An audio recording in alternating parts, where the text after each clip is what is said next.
Bien, bendiciones mis hermanos y mis hermanas, soy vuestro hermano Emilio y Biblias al Descubierto. Me complace el poder compartir con todos ustedes una nueva nota teológica de la Biblia de estudio de la Reforma de R.C. Sproul. Bien, la nota teológica que vamos a estar leyendo y compartiendo en este día es la revelación especial de la Biblia. Algo muy personal y muy particular, lo cual quiero añadir algo donde vamos a ir leyendo y vamos a ir analizando. ¿Por qué? Porque creo que la palabra de Dios es lo más relevante, lo más importante en la vida de un cristiano, y entonces debemos de entender ciertas cosas en cuanto a la palabra de Dios, ¿verdad? Bien, dice así: cuando Jesús fue tentado por Satanás en el desierto, reprendió al diablo con estas palabras: no solo de pan vivirá el hombre, sino de toda palabra que sale de la boca de Dios. Mateo capítulo 4, verso 4.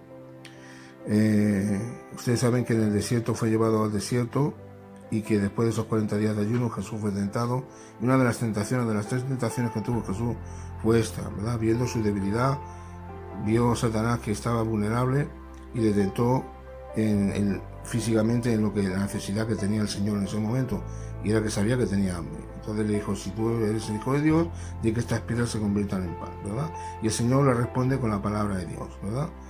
Con un pasaje que está en el Antiguo Testamento: no solo de pan vivirá el hombre, sino de toda palabra que sale por la boca de Dios, ¿verdad?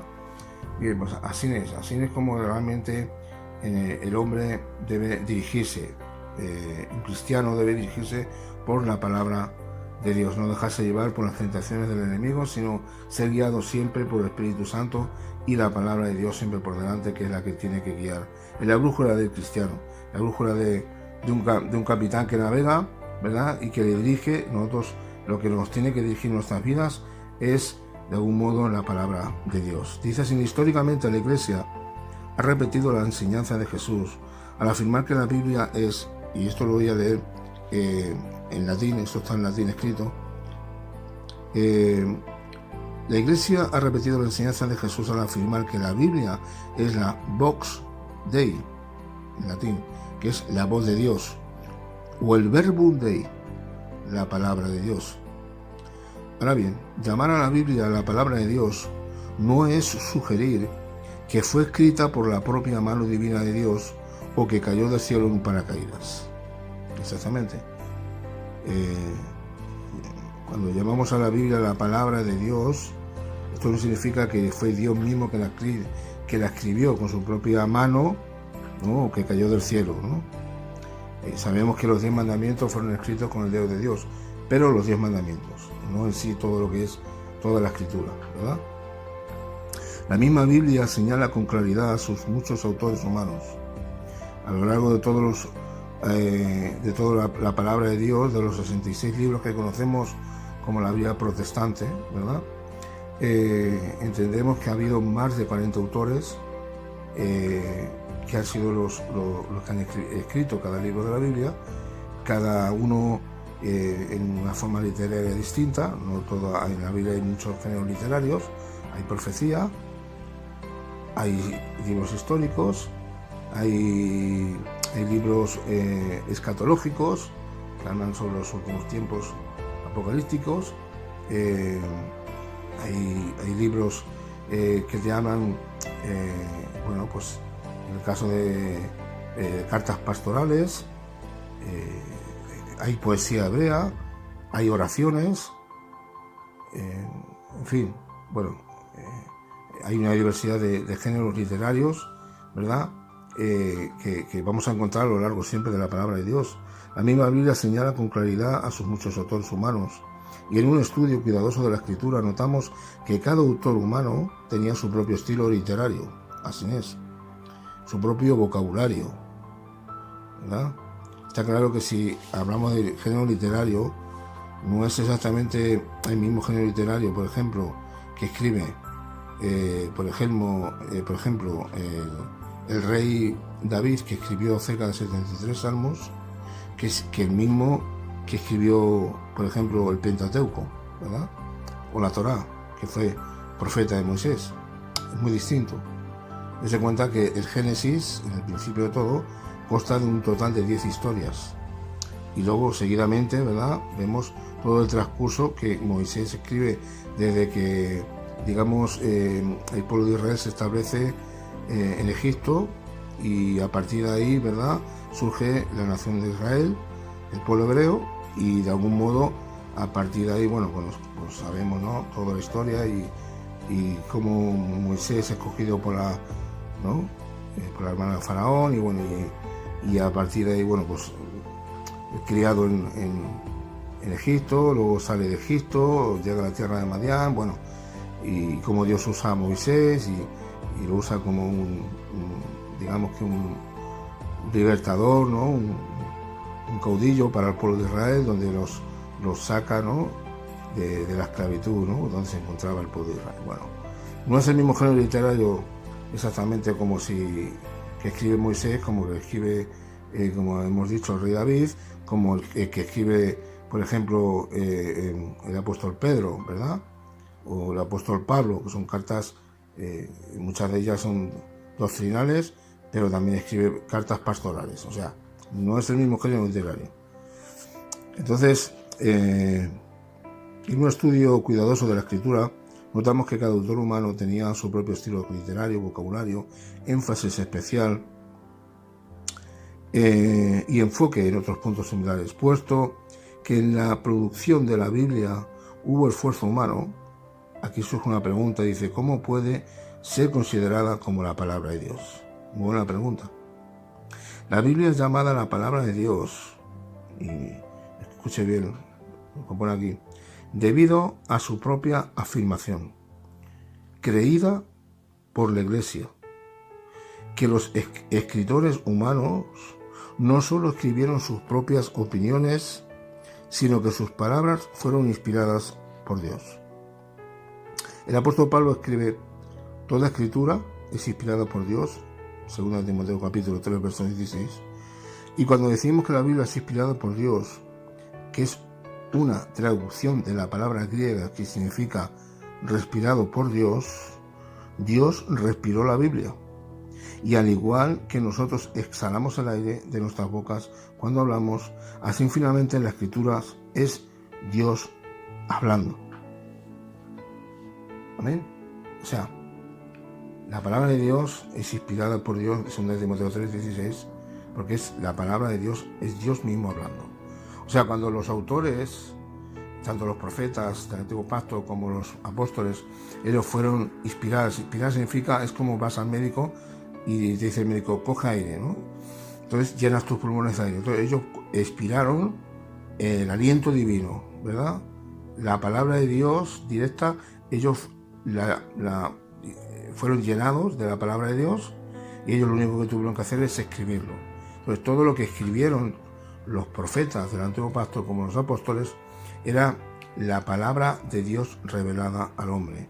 Era el soplo de Dios que ellos habían recibido, la misma palabra de Dios que ellos habían recibido y que ellos la estaban plasmando por escrito, ¿verdad? Aunque la escritura vino a nosotros a través de la pluma de los autores humanos, la fuente final de la escritura es Dios. Amén, así es. Por eso los profetas pudieron introducir sus palabras diciendo, así dice el Señor. ¿Por qué? Porque estaban con toda la autoridad de parte de Dios para decir, así dice el Señor. Porque ellos habían recibido palabras directas del soplo divino de Dios. Directo de Dios. No lo recibieron de un intermediario, sino de Dios mismo. Por eso ellos podían decir, así dice el Señor. También por esa razón Jesús pudo declarar, tu palabra es verdad. Evangelio de Juan capítulo 17, verso 17. ¿Verdad?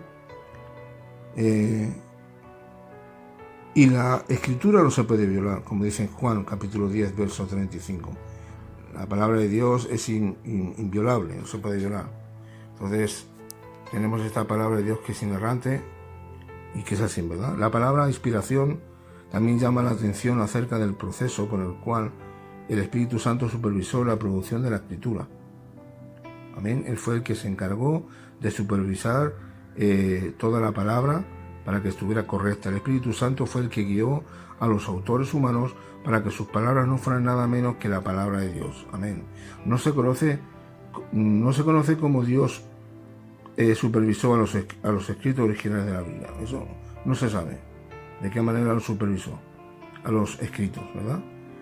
Pero la inspiración no significa que Dios dictó sus mensajes a quienes escribieron la Biblia. Pero la inspiración, repito, no significa que Dios dictó sus mensajes a quienes escribieron la Biblia. Más bien, el Espíritu Santo comunicó a través de los escritores humanos las palabras exactas de Dios, exactamente. O sea, esto no es que ellos es como que te están dictando un dictado no, sino que directamente Dios, como dice aquí, el Espíritu Santo comunicó a través de los escritores las palabras exactas que Dios quería que se escribieran en ese momento. ¿Amén? Así es. Los cristianos afirman la infalibilidad y la inerrancia de la Biblia porque Dios es finalmente el autor de la Biblia. Además, debido a que Dios es incapaz de inspirar falsedades, amén, así es, toda su palabra es verdadera y confiable. Gloria a Dios. Por eso dice la palabra de Dios, Hebreos 4:12, porque la palabra de Dios es viva y eficaz y más cortante que una espada de doble filo. Amén. Y sigue un poquito más, etcétera, etcétera. Cualquier producto literario humano preparado de forma normal es susceptible al error. Correcto. Cualquier libro de cualquier escritor humano, por ejemplo de Don Quijote, que después de la Biblia es el libro más vendido, va a tener errores. Y es un libro que realmente a la larga, cualquier libro, me da igual el autor que sea, me da igual el género literario que sea, nunca va a poder ayudar o a sacar a una persona de una situación donde realmente se vea reflejado. No, es que siempre va a tener errores, pero la palabra de Dios tiene poder, como dice en Romanos capítulo 1, verso 17, dice, porque no me avergüenzo del Evangelio, dice el apóstol Pablo, porque es poder de Dios. Amén. El Evangelio, el mensaje de la buena nueva, la palabra de Dios, es poder de Dios, ¿verdad? Es dinamita, dunamis. A mí la palabra tiene poder para cambiar, tiene poder para transformar, tiene poder para restaurar las vidas. Amén. Por lo tanto, cualquier producto literario humano preparado de forma normal es susceptible al error. Sin embargo, la Biblia no es un proyecto humano normal. Si la Biblia es inspirada y supervisada por Dios, entonces no puede errar. Amén, no puede errar. Esto no significa que las traducciones de la Biblia que tenemos hoy no tienen errores. Y aquí quiero hacer un pequeño matiz. Cuando hablamos de la infalibilidad y la inerrancia de la Biblia, estamos hablando de los escritos originales que por algunas circunstancias no los tenemos y lo que tenemos son copias de copias. Entonces lo que tenemos de hoy día, de todas las copias, pues sí que es verdad que hay pequeñas variantes. No significa que toda la Biblia que hoy día tenemos 100% esté errada y equivocada, no. Hay pequeñas variantes de ciertos versículos y todo tiene que ver con las dos líneas de interpretaciones, que es el textus receptus, el texto recibido, que es la línea que lleva la Reina Valera y en este caso también la Biblia de las Américas, creo que la King James, creo que también, bueno. Y luego tenemos la otra línea, que es la línea de la crítica textual, que tiene que ver con los manuscritos que se hallaron, se encontraron en las cuevas de Qumran, donde muchos manuscritos de ellos tienen muchísima más antigüedad que cuando se tradujo el Nuevo Testamento de Erasmo de Rotterdam, ¿verdad? Y que Casiodoro de Reina se basó, que Cipriano de Valera después revisó para hacer el Nuevo Testamento, ¿verdad? Estos datan del siglo X aproximadamente, de esta traducción de Erasmo de Rotterdam, mientras que las nuevas Biblias que tenemos hoy día, más modernas, que digamos que tienen la línea de la crítica textual de estos manuscritos que se han encontrado en las cuevas de Qumran, datan aproximadamente pues unos cuantos siglos anteriores a los que se encontraron en los manuscritos que se tradujeron, ¿no?, para hacer el Nuevo Testamento de Erasmo de Rotterdam. Son más antiguos. Entonces creemos que estas nuevas traducciones de hallazgos arqueológicos que se han hallado, al ser más antiguos, están, digamos, un poquito más apegados a las traducciones más originales. Es verdad que algunos han argumentado que por el hecho de que ser más antiguo no significa que sea el texto más pegado al original, pero no estoy de acuerdo con ellos. Hay ciertas palabras y ciertos pequeños fragmentos de la Biblia que casi todo el mundo conocemos como la Reina Valera del 60, ¿verdad? Los cuales fueron añadidos tiempo después, ¿verdad? De hecho, en muchas Biblias de estudio lo pone, y que no, en los manuscritos originales no se hallaban. Entonces, bueno, esto no significa que las traducciones de la Biblia que tenemos hoy no tienen errores, sino que los manuscritos originales sean correctos por completo. Tampoco significa que cada declaración en la Biblia es verdad.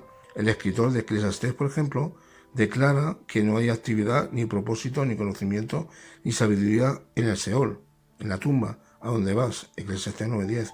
Ahora bien, el escritor estaba hablando desde un punto de vista de la desesperación humana. Amén. Por ejemplo, no vayamos a confundir cuando dice tampoco significa que cada declaración de la Biblia es verdad. Hay veces que hay expresiones que no todo siempre, y como aquí está aclarando, dice que el escritor está hablando de un punto de vista de desesperación humana. Sabemos que su declaración es falsa a la luz de otras partes de la escritura, incluso al revelar los falsos razonamientos de un hombre desesperado. La Biblia, aún así, la Biblia habla la verdad. Aquí está hablando el escritor de Eclesiastés, que es Salomón, está hablando de un punto de vista de la desesperación humana. Amén. Cuando dice aquí que no hay actividad, ni propósito, ni conocimiento, ni sabiduría en el Seol, a donde va. Sabemos que el Seol, una palabra en hebreo, y muchas veces tiene que ver con la tumba, en el mismo suelo donde se entierra el muerto, ¿no? Donde se entierra la persona. Bueno, esto es un tema ya un poquito más delicado para compartir. Y bueno, simplemente dejarles con todo esto, decirles que la Biblia, a pesar de las pequeñas variantes, que a lo mejor son un 1%, nada más que tenemos, un 1% de un 99%, podemos decir que es confiable 100%, y ese 1%, esas pequeñas variantes que no alteran ni la doctrina básica, ni alteran nada por el estilo, ¿verdad? Entonces, quiero dejarles con esto, nada más. Que Dios les bendiga mucho, espero que sea de bendición esta nota teológica, y que tengamos en claro el pueblo del Señor, la Iglesia del Señor, que la Biblia es palabra de Dios, y en la cual podemos confiar plenamente, en la cual podemos descansar, y en la cual es la palabra la cual levanta al caído, da vida al muerto espiritual, ¿verdad? Es por su espíritu y por su palabra, y es por ella por la cual debemos de guiarnos, ¿verdad? Por eso Jesús dijo: el que me ama guarda mis mandamientos. Así que Dios le bendiga, y espero que la palabra de Dios sea la que nos lleve y nos guíe cada día, que la pongamos por obra y la obedezcamos, porque ahí es donde estaremos de alguna manera mostrando al Señor que le amamos. Cuando ponemos su palabra, la ponemos por obra. Amén. Que Dios le bendiga mucho, y hasta la próxima nota teológica. Que Dios guarde sus vidas y sus casas en el nombre de nuestro Señor Jesucristo. Amén. Un saludo.